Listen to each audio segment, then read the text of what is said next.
መጽሐፉንማ ላይክ ማንም ሰው እኮ የተጻፈና ላይክ ደብተሩ ፊዚካል የሆነ ፍጡር የተፈጠረ በፋብሪካ የተመረተ ነገር ነው። አልጠየኩም። ፍጡር ነው ፍጡር አይደለም ብዬ እሱን አልጠየኩም። ቁርአን ማለት ብዬ ነው የጠየኩ።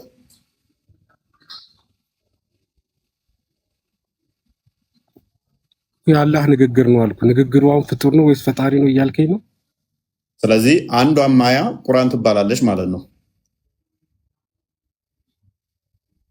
ቁርአንማ እኮ ሊትራል ስም ነው እንዳለ ኮምባይንድ ሆኖ ሲወርድ ያለው ነገር ነው ቁርአን የሚባለው።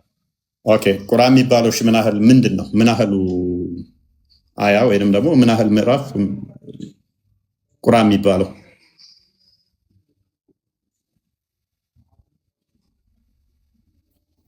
ያለስ ምንድን ነው ጥያቄ አልገባኝም። ይኸው አሁን ያየኸው 112 ሱራ እሱ ቁርአን ይባላል። መቶ ቁርአን ይባላል። መቶ ስንት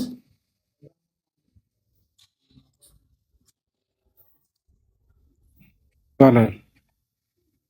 ምኑ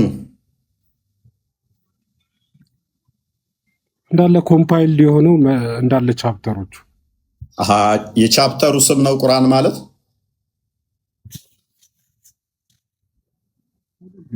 አዎ የሙሉ ቻፕተሩ ስም ነው ቁርአን ተብሎ የሚጠራው? ልክ እያንዳንዱም ቁርአን ይባላል። እያንዳንዱም ደግሞ ቁርአን የሚለውን ስም እኛ አይደለም የሰጠነው አላህ ራሱ ስለሆነ።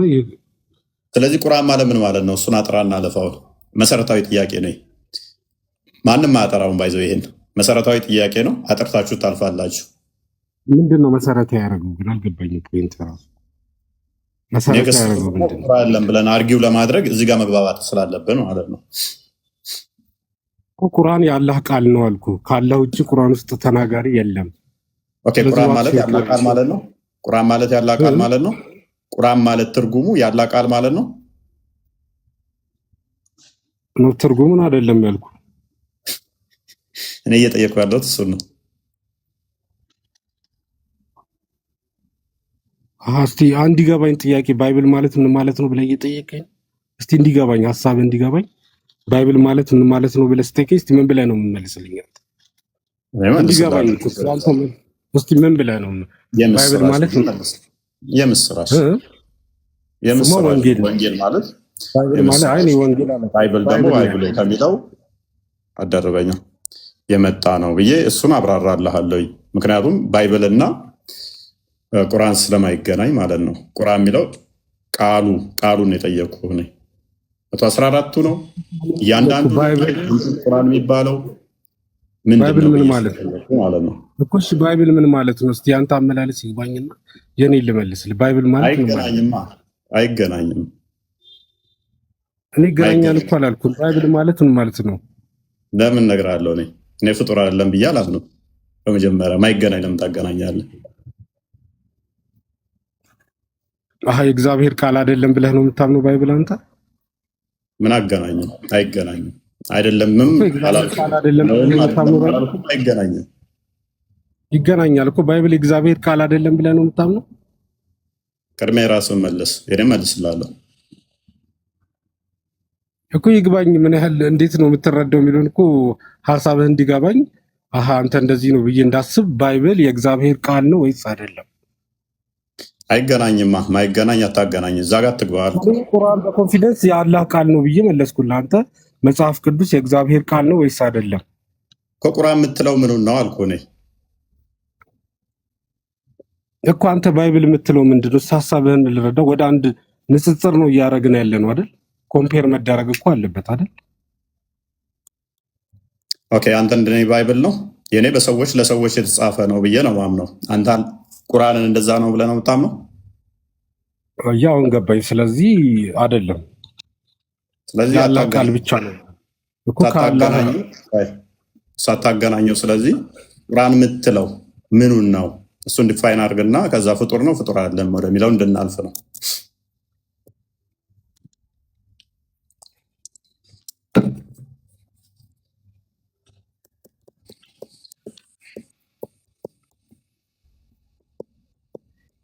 ስለዚህ ወደ ፖይንትህ ልግባ። እስካሁን ፖይንትን አላወቅኩትም። እሺ ቁርአን ስትል ስለዚህ ጥቅሉን ነው የምትለው ቁርአን ወይንስ ነጠላውን? እንስማማ። እሺ ሙሉውን በነጠላ ቁርአን ተብሎ ሊጠራ ይችላል? የአላህ ቃል ብለህ ዲፋይን ካረከው፣ አዎ ለዛ እኮ ነው ቅድም ያልኩህ። የአላህ ቃል ቁርአን ምንድን ነው ስለ የአላህ ቃል አልከኝ። ስለዚህ እያንዳንዱ አያም ቁርአን ተብሎ ይጠራል ማለት ነው። ስለዚህ ጥቅሉን ነሰሰርሊ ላይሆን ይችላል ማለት ነው። አጌን ፖይንትህ ምንድን ነው? እስካሁን ፖይንትህን እየጠበቅኩ ነው። ስለዚህ ኢች አያቶቹ ቁርአን ተብሎ ይጠራሉ ማለት ነው። ስለዚህ ስንት ቁርአን ያለው? አንድ ቁርአን ኮምፓይል የተደረገ አንድ ቁርአን። አያቱ ቁርአን ተብሎ ይጠራሉ ብለኸኛል እኮ። ሙሉ ይህ ጀነራል ስም ነው። አንተ አንዷን ቃል ከባይብል ነው የምጠቅስልኝ ስለ የባይብል ቃል ነው አትለኝም? የቁርአን ቃል ነው፣ ከቁርአን ውስጥ የመጣ የአላህ ቃል ነው። አሁንም አጌን ፖይንትን አልነገርከኝም። እሺ ቁርአን ፍጡር ነው ፍጡር አይደለም? ቁርአን ስትለኝ መጽሐፉ ነው ወይስ ንግግሩ ነው አሁን እያልከኝ ያለው? እስካሁን ድረስ ስለ መጽሐፍ ሳወራ ሰምተኛል። ለዚህ ነው መጽሐፍ እንዳትለኝ ደጋግሜ ቁርአን ምንድን ነው እንዲህ እየጠየቁ የነበረው። አየህ አንተ ጎትተህ ወደ መጽሐፍ ውስጥ ከተኝና ግልጽ አልሆነልኝም ትላለህ። ስለ መጽሐፍ እኔ አንድ ያወርቻለሁ። አሁን ግልጽ ሆኖልኛል። ስለዚህ አሁን ግልጽ ሆኖልኛል። ስለዚህ ቁርአን የአላህ ንግግር ነው አልኩ። ስለዚህ በሌላ አባባል እየጠየቀኝ ያለው ንግግሩ ፈጣሪ ነው ወይስ ፍጡር ነው እያልከኝ ነው? እሺ አይደል? እሺ ቀጥል። ይህንን ደግሞ መልስልን። እንዳንተ አይነት ቃልና አምላክ የተለያዩ አካላት ናቸው ብዬ ባምን ይሄ ጥያቄ ትክክል ጥያቄ ነበር። እኔ ግን የቃሉ ባለቤት አላህ ነው፣ አላህ የአላህ ንግግር ነው ቁርአን፣ አላህ ደግሞ በቃሉ ይፈጥራል ብዬ ስለማምን አሁን የጠየቅከው ጥያቄ ለእኔ አይሆንም፣ ለአንተ ነው መጠየቅ የሚችለው። ምክንያቱም ቃሉና አምላክ ሁለቱ የተለያዩ አካል ናቸው ብለህ ስለምታምን። ቁርአን ያላህ ቃል ነው አልከኝ አይደለ? አዎ። ስለዚህ ቁርአንን ምን ብለህ ነው የምታምነው? አንተ ፍጡር ነው ምንድን ነው ብለህ ነው የምታምነው? ቅድሚያ ግልጽ አድርገው እሱን። ፊዚካሊ መጽሐፉን ካልከኝ ፍጡር ሰዎች እንደዚህ ተደርጎ በፋብሪካ የተመረተ ነው። እኔ ስለ መጽሐፍ አላወራሁም ዑመር። ንግግሩ ደግሞ የአላህ ንግግር ደግሞ ፈጣሪ ነው ፍጡር ነው ብለህ ለመጠየቅ እንዳንተ ሁለት የተለያየ አካል ባምን ነው። አዳምጥ። ወደ መጽሐፍ ውስጥ ጎትተህ ሮጣ አትግባ። ደጋግሜ ቁርአን ምንድን ነው ብዬ የጠየቅኩህ መጽሐፍ ውስጥ እንዳገባ ነው፣ ጽሁፍና ቀለም ውስጥ እንዳገባ ነው። ቁርአን ምንድን ነው ብዬ ጠየቅኩህ። ጎትተህ ወደ መጽሐፍ ውስጥ ገባና ትወሸቅና እኔ ላላነሳሁት አርጉመንት ምላሽ ትሰጣለህ። ኦኬ ከፍ ላድርገህና መጽሐፉ ነው ቁርአን 114 ምዕራፉ የተባለበት ጥቅስ ልትሰጠኝ ትችላለህ? ከፍ ላድርገህ ዑመር። እሺ ልትሰጠኝ ትችላለህ? እንደዛ ከሆነ እንስማማለን። 114ቱ ምዕራፍ ነው ቁርአን የተባለው መጽሐፉ ነው የሚል ካለ አንተን አርጉመንት ይረዳል። ካልሆነ ግን ጎትተህ እዛ ውስጥ እየገባን እኮ አላህ በቁርአኑ እኔ እንዳወረድኩት እኔ እጠብቀዋለሁ ብሎናል። እኔ አልጠየቅኩም እሱን እኮ ላይክ። ስለዚህ አሁን 114ቱ ነው ያደረገው የጠብቁ 114ቱ ምዕራፍ ነው ቁርአን የሚባለው። ይሄ የመጽሐፉ ስም ቁርአን ይባላል ያለበት አለ።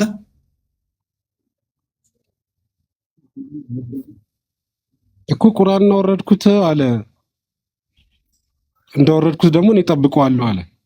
ይበላ ሱራ 15:9 ነው የምጠቅሰው።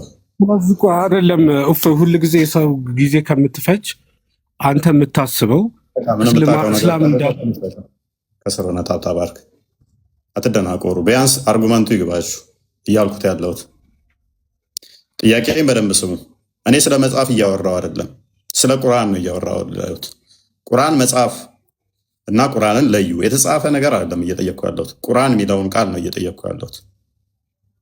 አርጉመንቱን በደንብ ተረዱ። ከዛ በኋላ ወደ ምላሽ ትመጣላችሁ። ረድዋን ሰላም ነው? ደህና ይሰማል? አስቀድሜ ልንገርህ፣ ስለ መጽሐፍ አላወራውም። ስለ ጽሁፍ ነገር ስለሚጻፈው የወረቀት ላይ ስላለው አይደለም እያወራ ያለሁት፣ ስለ ቁርአን ነው እያወራ ያለሁት። ቁርአን የተባለው ከተጻፈ በኋላ አይደለም አለ ረድዋን።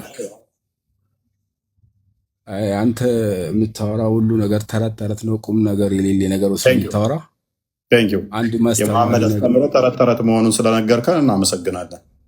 ቁጭ ብለህ ከስራ አዳምጥ። ጆይን ይላሉ። እፎይ እንኳን ደህና መጣህ። እንኳን ደህና ቆየኸኝ ወንድሜ። እንዴት ነህ? መስገን ነው። ሙስሊም ነህ? አልመስልም። ስሜን ስታየው በድር ይላል። አላወቅሁም። እሺ በድሪ በስነ ስርዓት በድሪ ይላል። መልካም ቀጥልሽ ወንድሜ። እሺ ቁርአን ፍጡር ነው ብለህ ቁርአን ፍጡር ነው ብለህ ታምናለህ? ቁርአን ፍጡር ነው ማለት ምን አይነት ጥያቄ ነው ይሄ? እኮ የሆነ ግልጽ የሆነ ጥያቄ አይደለም። ሌላ የተሻለ ጥያቄ ካለ ጠይቀኝ። እንዴት ነው ግልጽ ያለው ነው? ምን አይነት ነገር ነው? ቁርአን ፍጡር ነው ፍጡር አይደለም ማለት ምንድን ነው ብለህ ነው የምታምነው? ቁርአን የአላህ ቃል ነው። ኦኬ የአላህ ቃል ነው ስትል ምን ማለት ነው? ምን እያልከው ነው? ቁርአን የአላህ ቃል ነው ስትል ምን እያልከው? ከፈጣሪ የወረደ በረሱል በመልእክተኛ በሰለላሁ ዐለይሂ ወሰለም የወረደ ለእሳቸው የተወረደ ከዛ በኋላ አንድ ላይ ኮምፓይል የተደረገ ማለት ነው። እሺ ኮምፓይል ሲደረግ ነው ቁርአን የተባለው ወይንስ ኮምፓይል ከመደረጉም በፊት ቁርአን ተብሎ ይጠራል? ቁርአን ሙሉ አንድ ላይ ቁርአን ነው የሚባለው። ቁርአን ይባላል። ውስጡ ያሉት ደግሞ አያዎች ይባላሉ። አንቀጾች፣ ምዕራፎች ማለት ነው ውስጥ ያሉት ደግሞ። ስለዚህ ኮምፓይል ከመደረጉ በፊት ቁርአን አይባልም ማለት ነው? ለምን ይባላል እንጂ የቁርአን አያ። አንተ መጽሐፍ ቅዱስን ስትገልጸው ምን ብለህ ነው የምትገልጸው? ቆይ ኮምፓይል ከተደረገ በኋላ ነው ቁርአን ተብሎ የሚጠራው? እንዳለ ሙሉ አንድ ነው። አንድነት ነው ቁርአን ተብሎ የሚጠራው? አንድነት ያ። ኦኬ ከዛ በፊትስ?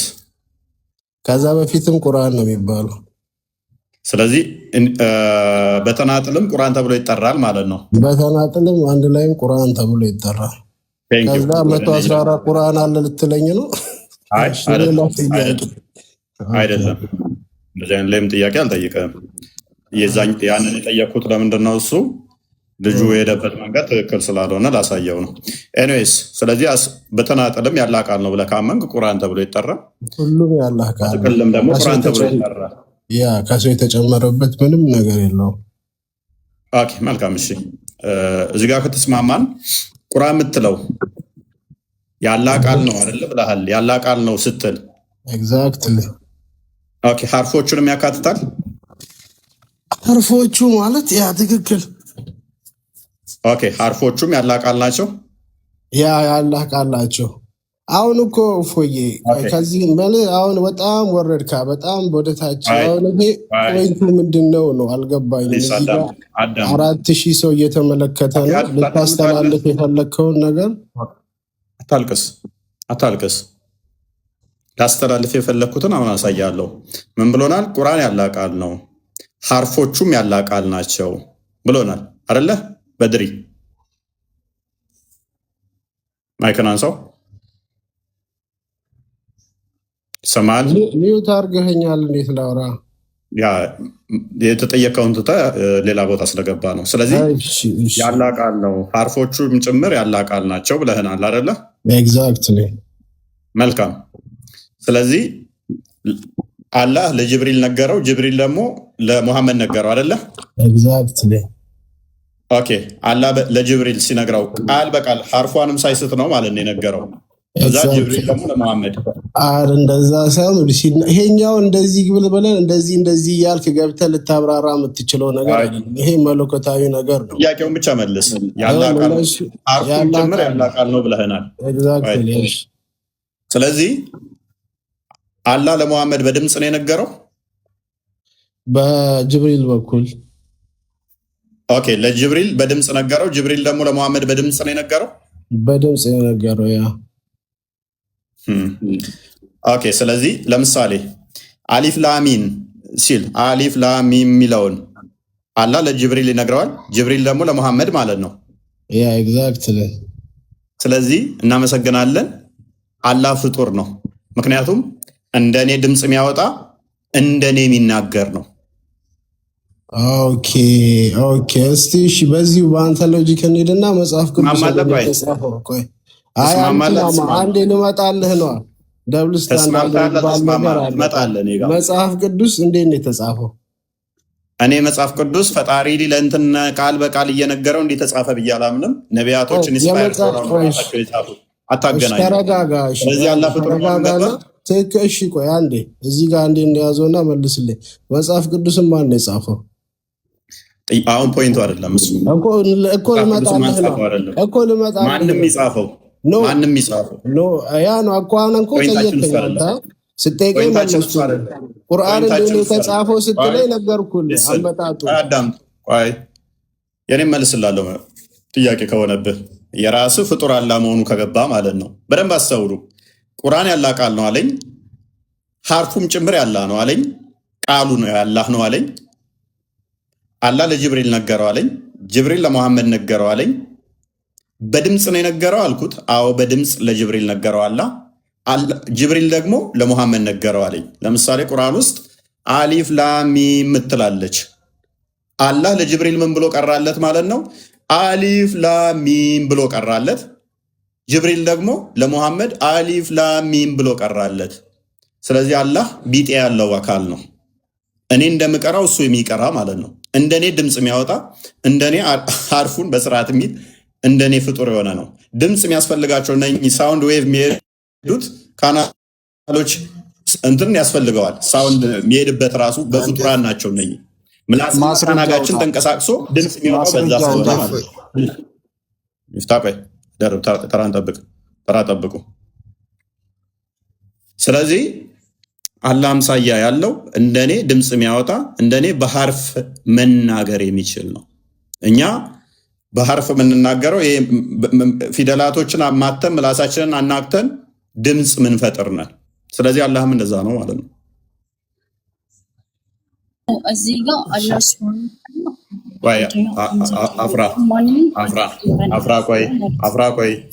አፍራ ቅድም ጠርቼሽ ነበር። ተራ ጠብቂ። በድሪ ጨርስ። በድሪ ሚዩት ነው እያወራ ከሆነ ኢንቫይት አድርገው። ሚዩት እያረከን እኮ ማውራት አቃተን። ምንድን ነው? ቀጥል። ሚዩት እያረከኝ ነው። ይኸውልህ ቆይ እሺ አንዴ በአንተ ልምጣለህ። መጽሐፍ ቅዱስን ማን ነው የጻፈው? ራስን ቻልና መልስ። ቆይ የመጽሐፍ ቅዱስ ጸሐፊዎች እነማን ናቸው? መልስልኝ። ልመጣልህ። በአንተ ኬዝ ልምጣልህ። ቀላለሁ እኮ ለዚህ ነው። ራስን ቻልና መልስ። የኔን እነግርሃለሁ። ማይገናኝ አታገናኝ። አንድ ጥያቄ ልጠይቅህ። የመጽሐፍ ቅዱስ ጸሐፊዎች እነማን ናቸው? ማይገናኝ ለምን ታገናኛለህ? አሁን መጽሐፍ ቅዱስ ጸሐፊያን ማን ናቸው? ቁርአን ጸሐፊያን ማን ናቸው ብዬ አልጠየቅኩም። የቁርአን ጸሐፊያን ልመጣልህ ነው። አንተ እኮ መጀመሪያ ቁርአን ፍጡር ነው አይደለም አልከኝ በድሪ። ከዛ በኋላ እንዴት ነው ሄድከው? ቁርአን አወራረዱን የመጣኸው አይደለ? ልመጣልህ ነው። አንተ በሄድክበት መንገድ ልምጣልህ። አዳምጥ። እሺ ኧረ እፎዬ እሺ ቀጥል። ላዳምጥ። እኔ ችግር የለም። የማዳመጥ ችግር የለም። አይደለም የጠየቁ ምክንያቱም የጸሐፊዎቹ ጉዳይ አይደለም። አሁን ቀጥታ ባትጠይቀኝም እኮ ጠይቀኸኛል እኮ። አልጠየቅኩህም። እኔ ማን ነው ቁርአንን የጻፈው ቁርአን እንዴት ተሰበሰበ ብዬም አልጠየቅኩህም። ጠየቅ እኮ ቁርአን አወራረዱን ስትጠይቀኝ እንዴት ነው የወረደው ማለት እኮ ኦልሬዲ ዩ ኖ ኢት ማን እንደሆነ የቁርአን ጸሐፊ አይደለም። ቁርአን በማን እንደተወረደ ታውቀዋለህ። ምክንያቱም ማን እንዴት ተወረደ አልኩ ማለት ለጅብሪል አላህ ነገረው። አላህ ለጅብሪል ደግሞ ለሙሐመድ ነገረው አልከኝ እንጂ ማን ጻፈው? ሙሐመድ አይጽፍም።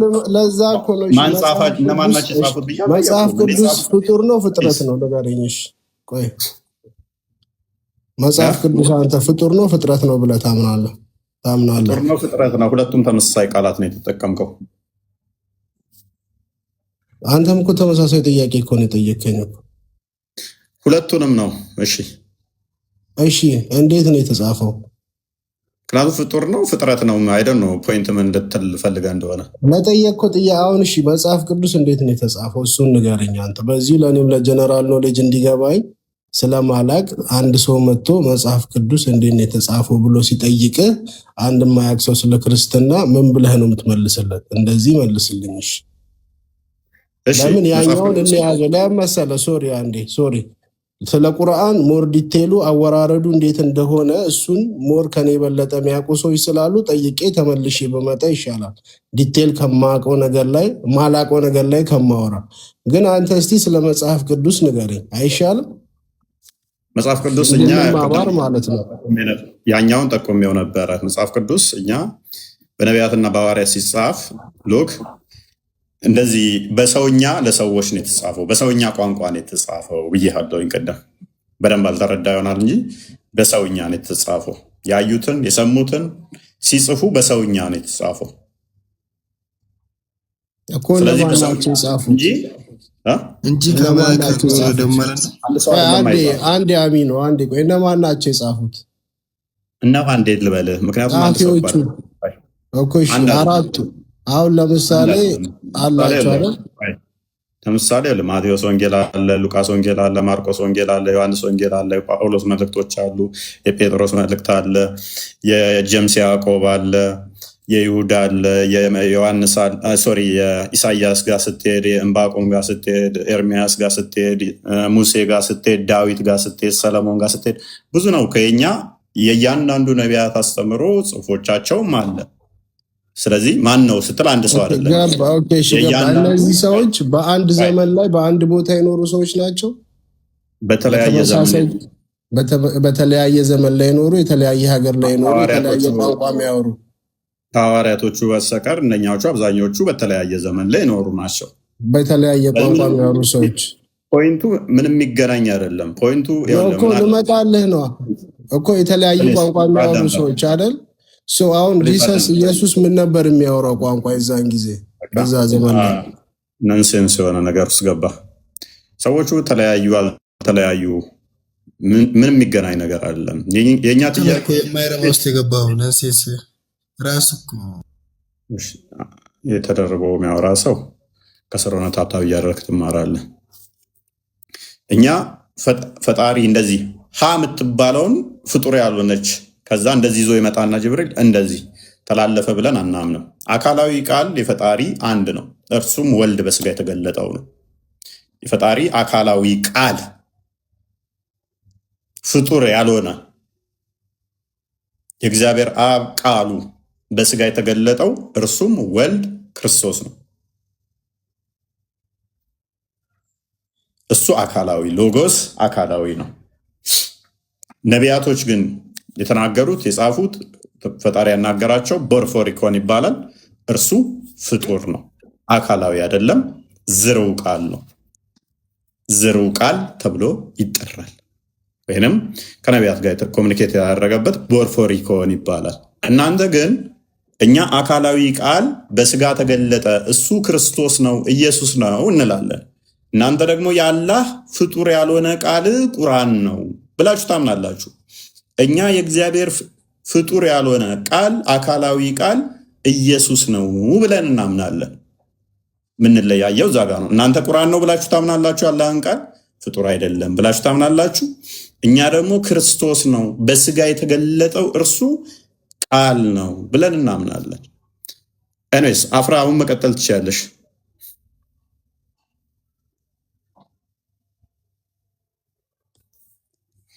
አፍራ ይሰማሻል?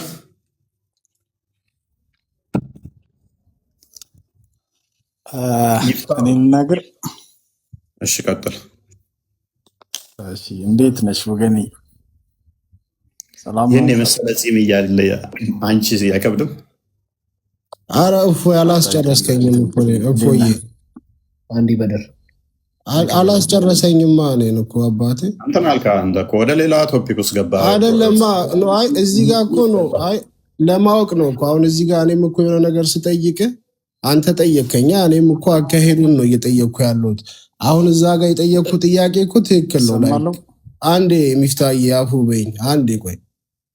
ይኸውልህ መጽሐፍ ቅዱስ አጻጻፉን ነገርከኝ፣ የጻፉትን ሰዎች ነገርከኝ፣ አካሄዱን አይደለም። አሁን እኔ የፈለግኩት ሎጂኮ ያልገባኝ እነዚህ ሰዎች በተለያየ ዘመን ላይ የኖሩ የተለያየ ቋንቋ የሚያወሩ ሰዎች ከሆኑ እና ደግሞ እንደምትለኝ ከሆነ ኢየሱስ ከሞተ በኋላ የተጻፈ ከሆነ እነዚህ ሰዎች ሲጀምር አንድ ሰው አማርኛ ነው የሚናገረው እንበል፣ ሌትስ ሴይ አንዱ ደግሞ እንግሊዝኛ ነው የሚናገረው፣ አንዱ ኢትዮጵያ ነው፣ አንዱ ዩኤስኤ ነው። ከዛ በኋላ ደግሞ እዛ ጋር ደግሞ አናዘር ፐርሰን አለ። እሱ ደግሞ የሚናገረው ሌላ ስፓኒሽ ነው እንበል። አማርኛ የሚናገረው ሰውዬ እንዴት ነው ስፓኒሽ የሚናገረውን ሰውዬ ቋንቋ ታይቶኛል ብሎ የሚጽፈው? እዛ ጋር ኮንሰፕቷን እንድታስረዳኝ ነው የፈለኩት። ገብቶሃል? ኦኬ። በመጀመሪያ መጽሐፍ ቅዱስ የተጻፈው ሁሉም መጽሐፍ ቅዱስ ያሁኑ ምሳሌ ነው የገለጽኩልህ እንደ ምሳሌ። እሺ፣ ነቢያት መጽሐፍቶች ክርስቶስ በስጋ ከመገለጡ በፊት አስቀድመው የተጻፉ ናቸው። የነቢያት መጽሐፍቶች አስቀድመው ትንቢት ተጽፈዋል። እነ ኢሳያስ፣ እነ ኤርሚያስ፣ እነኚህ አስቀድመው እነ ዳዊት፣ ሰለሞን። በዛ ጊዜ ነበረ ወረቀት ነበረ። በምንድን ነበር የተጻፉት? አስቀድሞ እያወራን ያለ ነው ከ2200 ዓመት በፊት ስላለ ነገር ነው። ጥቅል ነበረ፣ ጥቅሎች ነበሩ፣ በጥቅል ላይ ነበሩ አለ። እነዛ ማስረጃ እነዛ ኬሎግራፊዎች ፓፒረሶች የሚባሉት የድሮዎቹ ለነዛ ማስረጃ አለ። በዛ ጊዜ መጻፋቸው አሉ። የቁም ባህር ጥቅል ለምሳሌ አሁን እሱ ራሱ ኤቪደንስ አለ። ክርስቶስ የማን ነው የሚደርበው? አይ ቲንክ ክርስቶስ ከመወለዱ 300 ከ250 ምናምን ዓመት በፊት የነበረ ጥቅል ነው እሱ ራሱ አለ። እሱ ማስረጃ ክርስቶስ ከመወለዱ ከ250 በፊት የተጻፈ ለምሳሌ እናሳያለን። ዴርሲ ስክሮል አለ የምትጥቅል ባህል የሚባለው። ኦኬ እሺ፣ ቃልኝ ዕብራውያን ምዕራፍ 10ን አንዴ ክፈተው። ክርስቶስ ነው ዕብራውያን ምዕራፍ 7ን አንዴ ክፈተው። አይ ዶንት ኖ ለምን ይሄንኛው ጥያቄ ሆኖ እንደተነሳበህም አልገባኝም። ምክንያቱም ሱራ 1931 ላይ ባልሳሳት ኢሳ ራሱ ጥበብና መጽሐፍትን እንደተማረ ቁርአኑም ይናገራል። የተማረው መጽሐፍ አስቀድሞ የነበረን ነው። ገባኝ እኮ ወደዚህ የመጣሁበት ምክንያት አሁን ስትነግረኝ የመጽሐፍ ቅዱስ ጸሐፊዎች ብለህ ወደ 7-8 በላይ ሰው ነገርከኝ፣ ዘረዘርክልኝ። ማርቆስ፣ ሉቃስ እያልክ ማለት ነው። እነዛ ሰዎች ደግሞ አንድ ቦታና አንድ ቋንቋ ይናገሩ ወይ ነበር ብዬ ስጠይቅ በአንድ ዘመን አልኖሩም፣ አንድ ቋንቋ አይናገሩም አልከኝ። ከዛ ኢየሱስ የሚናገረው ቋንቋ ደግሞ ጠየቅኩ። ይገናኛሉ እንጂ አሁን ለምሳሌ አሁን ቁርአን ስትል ረሱል አረብኛ ነበር የሚናገሩት አይደለ? የተጻፈው በአረብኛ ነው እንዳለ ኮምፕሊትሊ በአረብኛ ነው። ሄዶ በአንድ ዘመን ላይ የነበረ ነው። ሙሉ ተነጣጥሎ የተጻፈ ነገር የለም። ወጥ ሆኖ አንድ ላይ እየመጣ ነው። እዚህ ጋር ግን አንተ እያልከኝ ያለው በድሪ ፖይንቱን ያላገኘው እንዴት እንደሆነ ታውቃለህ? ቁርአን አንድ አካል ነው። እኛ ነብይ ነው መሐመድ ብለን ባናምን እንኳን አንተ በምታምነው ነብይ ነው ብለህ ታምናለህ። ነብይ ነው ብለህ የምታምነው የአንድ ሰው መጽሐፍ ነው ቁርአን። እኛ ይኸውን ጥቅሉ አስቀድሞ እንዳለ ነው። ነቢያቶች ሙሴ በነበረበት ሰዓት እነ ዳዊት አልነበሩ። ይተላለፋል ማለት ነው። ዳዊት መጣ። ዳዊት የሰለሞን አባት ነው። ዳዊት ነብይ ነው አይደለ? እንዳንተ ዳዊት የሱሌማን አባት ልጅ አለው። የልጁ መጽሐፍ ይቀጥላል ማለት ነው። እያለ ይቀጥላል። ሰክሴሽን አለው ማለት ነው።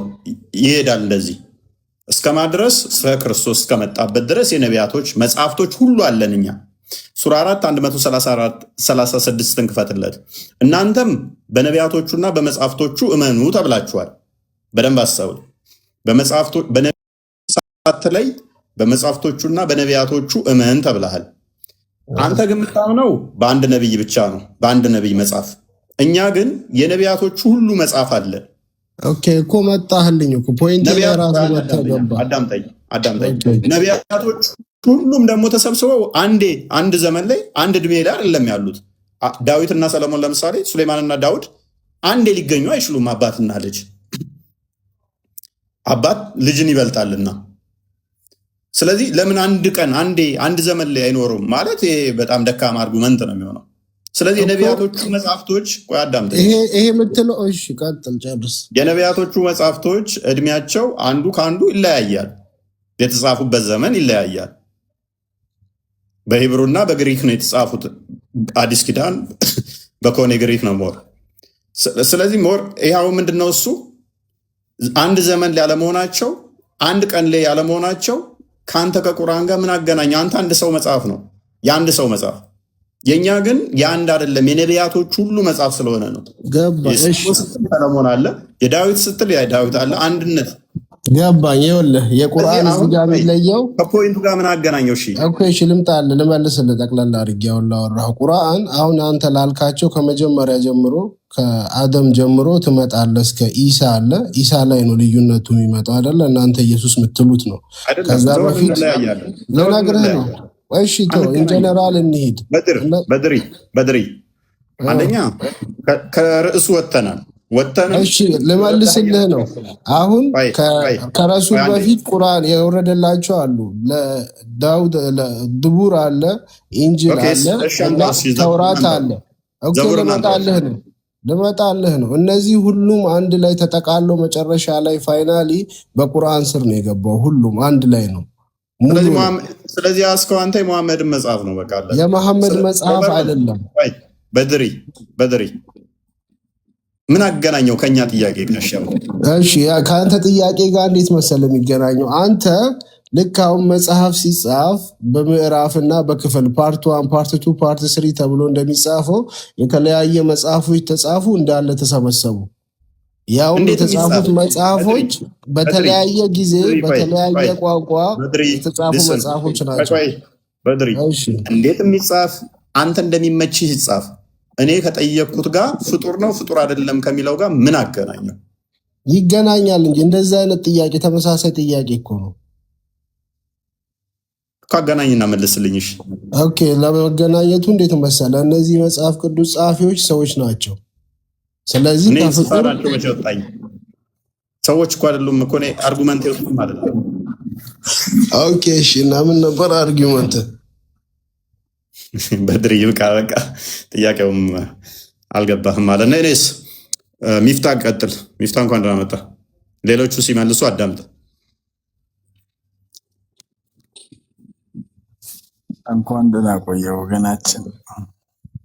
መልካም ሁሉ ሰላም፣ እንዴት ነው? ሜቢ ሰምተዋል በደንብ ብዬ አስባለሁኝ። ቁርአን ስትል ምኑን ነው ቁርአን እያልክ የምትጠራው?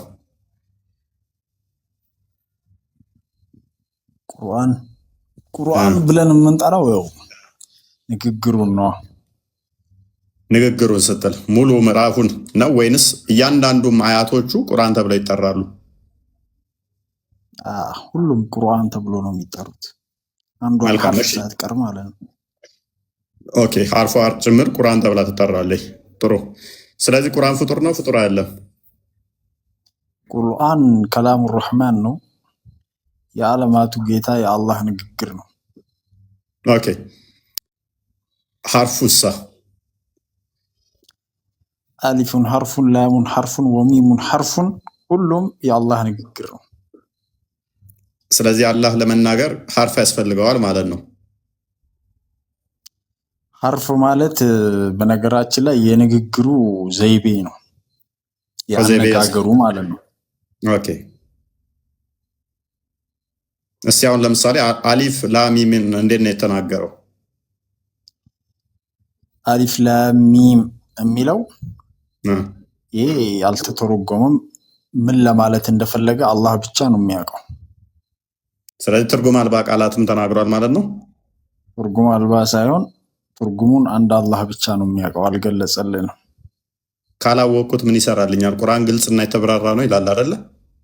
በትክክል ግልጽና የተብራራ ነው። ቁርአን ግልጽና የተብራራው ነው አወረድኩት ካለኝ በኋላ ትርጉሙን አላህ ብቻ ነው የሚያውቀው ካልከኝ ለምን ለኔ ይነግረኛል ማላውቀውን ነገር? የቱ ጋር ነው ያልተብራራው? አሊፍ ላም ሚም ምን አልተብራራም አልከኝ እኮ አንተ ራስህ። አብራራለሁ። ትርጉሙን አንድ አላህ ብቻ ነው የሚያውቀው፣ ምን ለማለት እንደፈለገ እሱ ራሱ ነው የሚያውቀው ማለት ማብራራት መሰለኝ። ትርጉም ጋር ምን ብለን ያብራራልኝ? አላህ ነው የሚያውቀው መብራራት ነው። ትርጉሙን ነገር እንደፈለገ ዛጋ ነገረህ እኮ። እሺ ቁርአን ግልጽና የተብራራ ነው ካልከኝ በኋላ አሊፍ ላም ሚም ምንድነው ስለ ትርጉሙን አላህ ነው የሚያውቀው። ክላሽ ያደርጋል። ምን ለማለት እንደፈለገ እኮ ምን ማለት እንደፈለገ ማናውቀው ከሆነ አስቀድሞ ለምን ይነግረኛል? እኔን ግራ ለማጋባት ወይንም ደግሞ ነው ግራ ለማጋባት ሳይሆን ወይንም እንደዚህ አይነት በዛ ዘመን የነበሩት አረቦች በስነ ጽሁፍና በንግግር በጣም ረቂቆች ነበሩ። ገብተዋል። አሁን በኢየሱስ ጊዜም የነበሩት ሰዎች በመድኃኒት በዶክትሬትነት ማለት ነው በጣም የረቀቁ ሰዎች ስለነበሩ አላህ አንድን ነብይ ሲያስነሳ ያ ማህበረሰብ በጣም የረቀቀበትን ነገር ያንን ነገር ይለግሳቸዋል። ገብቷል። አሁን ኢየሱስ ሰው ተንቀሳቀሰ ምናምን የሚባለው ነገር አለ አይደለ? አንዴ ቁርአን ያላህ ቃል ነው፣ ሐርፉ ጭምር ያላህ ቃል ነው ብለህ ነበር። በዛ ዘመን የረቀቁ ስለሆኑ እንደዚህ አይነት ነገር ይለግሳል አልክ። ስለዚህ ያላህ ቃል አላህ ቁርአን እቺ አሊፍ ላም ሚም ያላህ ቃል ከሆነ ታይም ማተር ያደርገዋል አላህ ራሱ ማለት ነው። ሰዎች እድሜያቸው እንትን ሲል ከጊዜው አንድ ያስጨርሰኝ። ለምሳሌ የገጠር ሰው የሚናገረውና እየዘመነ ሲመጣ የሚናገራቸው ንግግሮች ይለያያሉ። አራድኛ ቋንቋ እንደሚባለው። ስለዚህ አላህም እንደዛ የሚናገርበት ጊዜ አለ እያልከኝ ነው? ሲረቅና ሳይረቅ አላህ የሚናገርበት ልዩነት አለው ማተር ያደርገዋል እያልከኝ ነው? ምክንያቱም ሰዎቹ አይደሉ ማለት የተናገሩት። የፈለገ ሰዎቹ ቢረቁም ቁርአኑ ላይ ተጽዕኖ ማምጣት አይችሉም። መሀይምም ቢሆኑ ምሁርም ቢሆኑ ሰዎቹ የነሱ ቃል እስካልሆነ ድረስ ቁርአኑ ማተር አያደርገውም። አንተ ግን እያልከኝ ያለው ሲረቅና ሳይረቅ ካልከኝ፣ ስለዚህ አላህም ከሰዎቹ ጋር የሆነ እንትን አለው ማለት ንግግሩ ላይ የሚረቅበትና ማይረቅ የሆነ ጀስ ያራዳ ቋንቋ እንደዚህ ገጠሬ ስትሆን ነገር ማለት ነው። ቁርአን የወረደው ለምንድን ነው? ቁርአን ላይ የወረደው ልንገሰጽበት ልንማርበት አይደለ? ሊያስተምረን ነው። እሺ በስነ ጽሁፍ ምንም የረቀቃችሁ ብትሆኑም ያው ነቢዩላህ ኢሳን አላህ ሲልከው በጣም በሕክምናቸው በጣም ይኮፈሱ ነበር። ገብተዋል። በዛ ዘመን የነበሩ ሰዎች እናንተ እንደዚህ የምትሉ ከሆነ አላቸው አላህ የኔ ነብይ የሞተን መቀስቀስ ይችላል፣ እውርን ማዳን ይችላል ብሎ ከናንተ ይበልጣል። በዛ ዘመን ለነበሩት ማለት ነው። ሙሐመድንም አለይሂ ሰላቱ ወሰላምን ሲልካቸው በስነ ጽሁፍ በግጥም በንግግር በጣም ረቂቆች ስለነበሩ ከናንተ የበለጠ ደግሞ እስከማቀው ግን መሐመድ ደግሞ ተከታዮች ምንም መጽሐፍም ማንበብም አንችልም ነበር ያለው። አንተ ደግሞ ረቂቅ ናቸው እያልከኝ ነው። ኤኒዌይስ ግን እሺ አረቦች በጣም ይሄ ችግር የለው። አሁን እቺ አሊፍ ላም ሚም ምን አላህ ለጅብሪል ነግሮታል አይደለ? ኤግዛክትሊ። ጅብሪል ደግሞ ለአላህ ለመሐመድ ለሙሐመድ አለይሂ ሰላቱ ወሰላም ኦኬ። እንዴት ብሎ ነው የነገረው? ቁርአንን ቀርተሃል ብዬ አስባለሁ። በንግግር ነው። ስለዚህ በድምጽ ነው የነገረው። ኦፍ ኮርስ። እስቲ በለው እንዴት ነው እሱ? ቁርአኑ ነው እቺ ምዕራፍ 2 ቁጥር 1 ነው ያለችው ማለት ነው። አረብኛው ነው። ቢላሂ ሚነሽ ሸይጣኒ ረጂም ቢስሚላሂር ረህማኒር ረሂም አሊፍ ላም ذلك الكتاب لا ريب فيه هدى للمتقين። በቃ ስለዚህ እንዲህ ብሎ ነው አላህ ለጅብሪል የነገረው ማለት ነው። ጅብሪል ደግሞ ለመሐመድ። ስለዚህ አንተና አላህ ትመሳሰላላችሁ ማለት ነው። እኔና መሐመድና ጅብሪል ይመሳሰሉ ነበር። ድምፅ አወጣጣችሁ ላይ ተመሳሳይ ናችሁ። መሐመድና ጅብሪል ይመሳሰሉ ነበር። መልካቸው ባይመሳሰል አንድ አይነት ነው። ቁርአን አቀራራችሁ ግን አንድ ነው። አላህም እንደኔ ምን ይፈልጋል? አፈጣጠራቸው አንድ አይነት ነው። መሐመድና ጅብሪል አንድ አይነት ናቸው። አፈጣጠራቸው አንድ ነው። አልወጣኝም። ነገር ግን እንዳንተ እሱ ድምፅ የሚፈልግ እንዳንተ የሚያዜም ከሆነ ይሄ ፍጡር ባህሪ ነው። አንተ አሁን ስቀራ የሰማሁህ ምንድነው? ሳውንድ ዌቭ ስላለ ነው። ምላስ ተጋይቶ ድምፅ ቮይስ ስለፈጠረ ነው። ስለዚህ ነው ፍጡር አሁን እኮ እፎይ እንደምትለው ሶሪ በድር ያደረግኩኝ። በነገራችን ላይ እፎይ ጎበዝ ነህ። በጣም ነገራቶችን ጠለቅ ብለህ መማር መረዳት የምትፈልግ አይነት ሰው ነህ። ብዙ ጊዜ አንዴ ምን አለ ነገራቶችን ወይም መጽሐፍን ስታብራራ ወይም ስለ አላህ ሲፋቶች ስለ አላህ ማንነት ስታወራ ሁሌ የምትጠቀመው ሎጂክ ነው። በቃ አንተን በመሰለህ መንገድና በሰውኛ ምናምን አይነት ነገር ማለት ነው። እንደዛ አይደለም። መልስ ላይ የቶፒክ ታውቀዋለህ። 8ኛው ሴንቸሪ ላይ ጀምሮ ከተነሳ በኋላ ሆት ቶፒክ ነው። ሜቢ የምታውቀው ከሆነ እስከ መገዳደር የተደረሰበት ነው። ምክንያቱም ይሄ ቶፒክ ክርስቲያኖች እኛ ክርስቶስ በስጋ የተገለጠ የእግዚአብሔር ቃል ነው ብለን እናምናለን። እሱም ፍጡር አይደለም፣ ቃሉ አካላዊ ነው። እንደኛ ድምፅ አይደለም፣ መፍጠር የሚችል ነው። የእግዚአብሔር ቃል የሚፈጠር ነው። ያ ቃል አካላዊ በስጋ ተገልጧል ብለን እናምናለን። እናንተ ደግሞ ያላ ቃል ቁርአኑ ላይ ሰፍሯል፣ እርሱም ፍጡር አይደለም ብላችሁ ታምናላችሁ። ይሄ ሆት ዲቤት ነበረ። ኢየሱስ ራሱ ቃል አይደለ እንዴ? እናንተ ራሱ የምታምኑት እኛማ እንደዛ እናምናለን። ስለዚህ ቃሉ ነው አይደለም፣ የሁን ሚል የለም ቁርአንህ ላይም የለም። እኛም የሁን ቃል ነው ብለን አናምንም።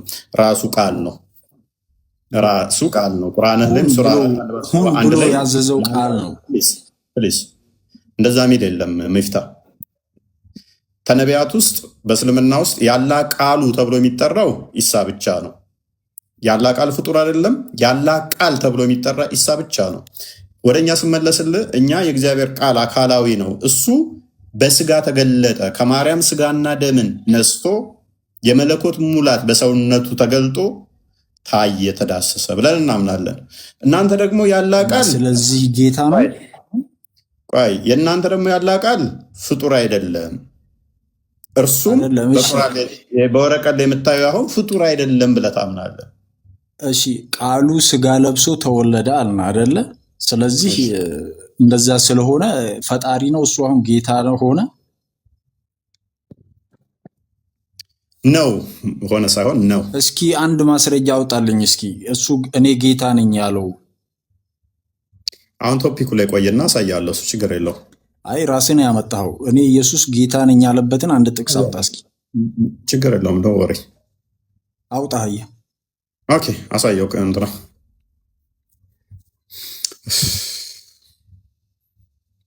እዚህ ጋር እሺ፣ አንድ ጥያቄ ልጠይቅህ።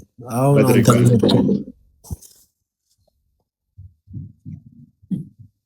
ኧረ አላስወራ አልከኝ እኮ ሁለት ማውራት አይቻልም። እስኪ ጠበብ አንብቦ እንዲህ ምን ይላል? እሺ እኔ ጌታና መምህር እሺ ቀጥሉሳ እሺ ስሆን እግራችሁን እሺ ካጠቡ እናንተ ደግሞ እርስ በርሳችሁ እግራችሁን ትተጣጠቡ ዘንድ ይገባችኋል አለ። የት አለ ታዲያ? እኔ ኢየሱስ ጌታ ነኝ አምልኩኝ የሚለው የት አለ? ወንድም ይበቃ አሟል መሰለኝ። አሁን እኮ ለምሳሌ ማለት ነው። አሁን ለምሳሌ ችግር የለውም። አሰሪህን መስሪያ ቤት ራሱ ጌታዬ ብለህ ትጠራው የለ እንዴ? ችግር የለውም። ናይና አንብብልኝ። ምን ይላል እዚህ?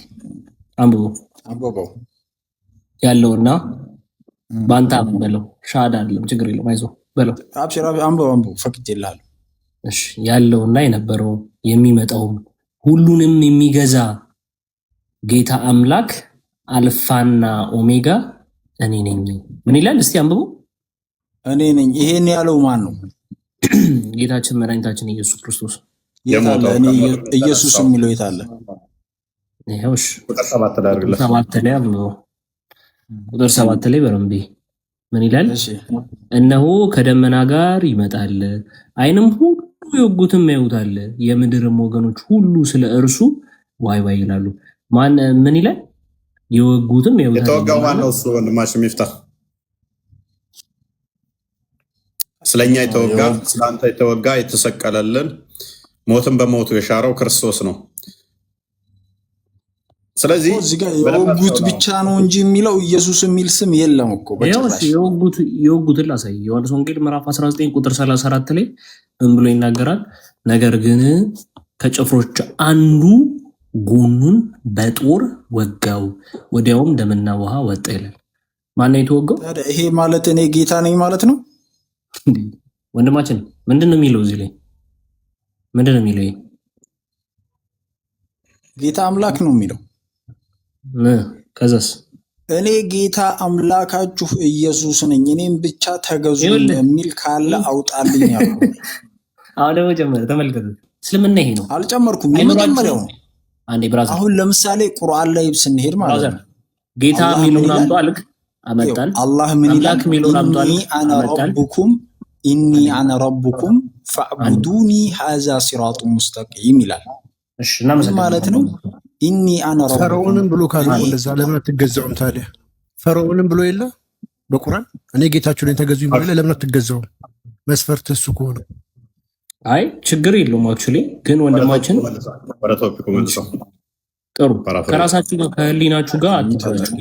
እንደዚህ ኤኒዌይስ አላመጣህም፣ ባይዘው አላመጣህም፣ ማስረጃ አላመጣህም፣ ለዚህ መልስ አላመጣህም። ይሄ ነው ወይ ተረጋጋ። አሁን ቁርአን ፍጡር እንዳልሆነ አምናሃል ብለሃል አይደለ? ያው የአላህ ቃል ነው። ግን ይሄን እመን ኢየሱስ ጌታ ነኝ የሚልበትን ማስረጃ አላመጣህም። ጋበዝ ቁርአን ፍጡር አይደለም ብለህናል አይደለ?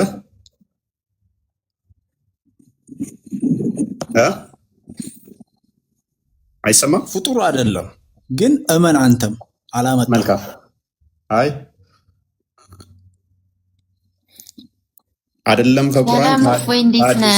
ደህና ናችሁ? ቆይ ተቀጥያለሽ አንዴ ይቅርታ። አይደለም ከቁርአን ላይ ትርክ እያስቸገረኝ ነው። ፌክ ይቅርታ ጋር አንድ ጥያቄ ብቻ ጠይቄ ልውረድ። እሺ አንዴ አይደለም ከቁርአን ከሐዲስ ላይ ቁርአን ፍጡር አይደለም የሚል ስጠኝ እስኪ። ነብይ የተናገረውን ከቁርአን አይደለም ከቁርአን ከሐዲስ ራሱ አንጣልኩ። ቁርአን ላመጣልህ እችላለሁ። ቀጥል አሳየኝ። ፍጡር አይደለም የሚል ያው ይክፈትልህ መፈም ማችል ከሆነ እሺ ቆይ ቢስሚላህ ማርያም አስተውስ። የትኛው የቁርአን ክፍል ላይ ልክፈትልህ? ከሱረቱል አልፋቲሃ ጀምረ እስከ ሱረቱል ናስ ድረስ የትኛው?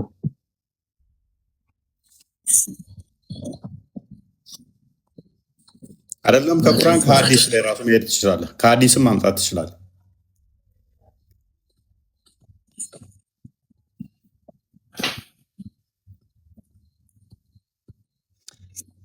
እሺ ሱራና አያቱን እንኳን ማስታወስ አልቻልኩም። እሺ ከታች እስኪ የምታውቁ ካላችሁ ጻፉልን። ምን ይላል መሰለህ? هذا قول الحق ብሎ ይናገራል። ይሄ የአላህ ንግግር ነው የሚል ማለት ነው። እኔ ሱራና አያቱን ማስታወስ አልቻልኩም፣ አሁን ይመጣልኝ አልቻለም። ከታች ይጽፉልናል የሚያውቁ ካሉ ማለት ነው። በለው እስኪ ያኔ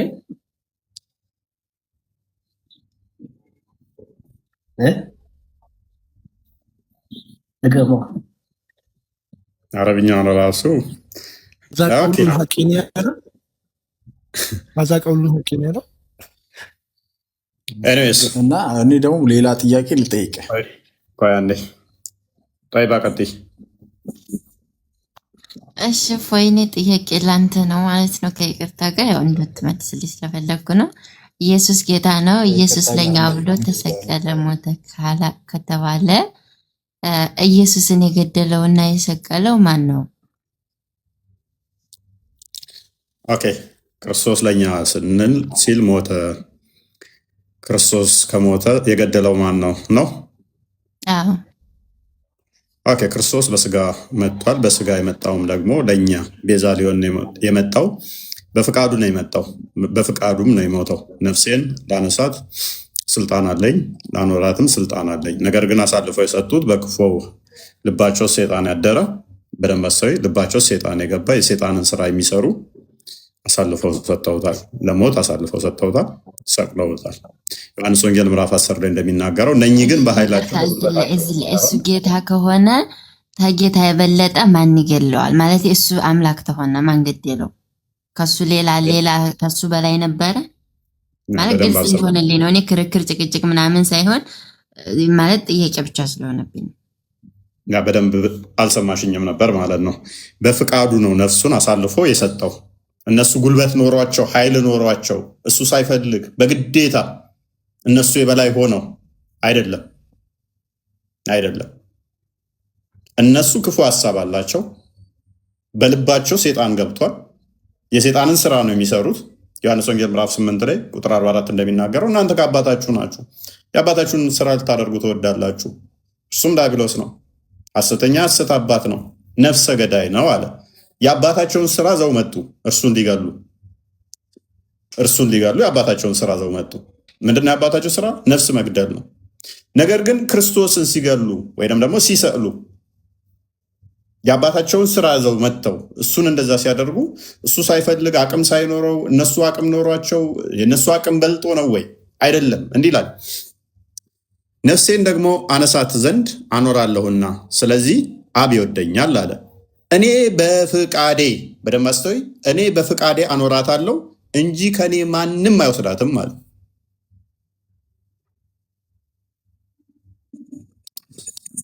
ነፍሱን የማንሳት የማኖር ስልጣን አለው። ማንም ከሱ ሊወስድ አይችልም። በፍቃዱ ነፍሱን አሳልፎ በመስቀል ላይ ሰጠ። እስከ ሞት ድረስ ወደደ። ማቴዎስ ወንጌል ምዕራፍ 20 ቁጥር 28 ነው። እንደክፈተው አስቀድሞም የመጣው ክርስቶስ ሊሰቀል ነው፣ ለኛ ሊሞት ነው፣ ለኛ ካሳ ሊክስ ነው የመጣው። ለምሳሌ አንድ ሰው የሆነ ልጅ ቢመታችሁ እንደምትመቱት እንደምታሸንፉት ታውቃላችሁ። ልጁ ግን የሆነ ክፉ እንትን አለበትና መታችሁ ወይን አደማችሁ። ያደማችሁ ማለት እናንተ ጡንቻ እያላችሁ አቅም እያላችሁ አልመታችሁትም ማለት ያሸንፋችኋል ማለት ነው። አሳልፋችሁ ራሳችሁን ዝም ስላላችሁ። እንዲሁም የሰው ልጅ ሊያገለግል ነፍሱንም ለብዙዎች ቤዛ ሊሰጥ እንጂ እንዲያገለግሉት አልመጣም ማለት። ክርስቶስ የመጣው ጌታ ነኝ ንጉሥ ነኝ ና ተገዛኝ እያለ ሊኮረኩመን አይደለም፣ ሊኮረኩማቸውም አይደለም። ሊያገለግላቸው ነው የመጣው። ነፍሱንም ቤዛ ሊሰጥ ነው የመጣው። ሊሞት ነው የመጣው። ክርስቶስ የመጣው እስከ ሞት ድረስ ቤዛ ሊሆን ሊያገለግል ምሳሌ ሊሆነን። አንደኛ ጴጥሮስ ምዕራፍ 3 ምዕራፍ 2 ቁጥር 20 አካባቢ አንድ ክፈተው።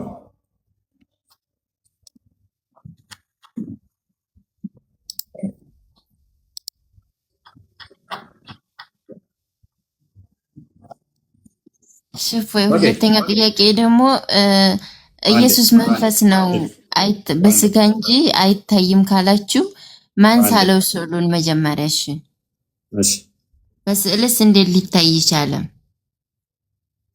እሺ፣ ኃጢአትን አድርጋችሁ ብትታገሱ ምን ክብር አላችሁ? ነገር ግን መልካም አድርጋችሁ መከራን ስትቀበሉ ብትታገሱ ይህ ነገር በእግዚአብሔር ዘንድ ምስጋና ይገባል አለ።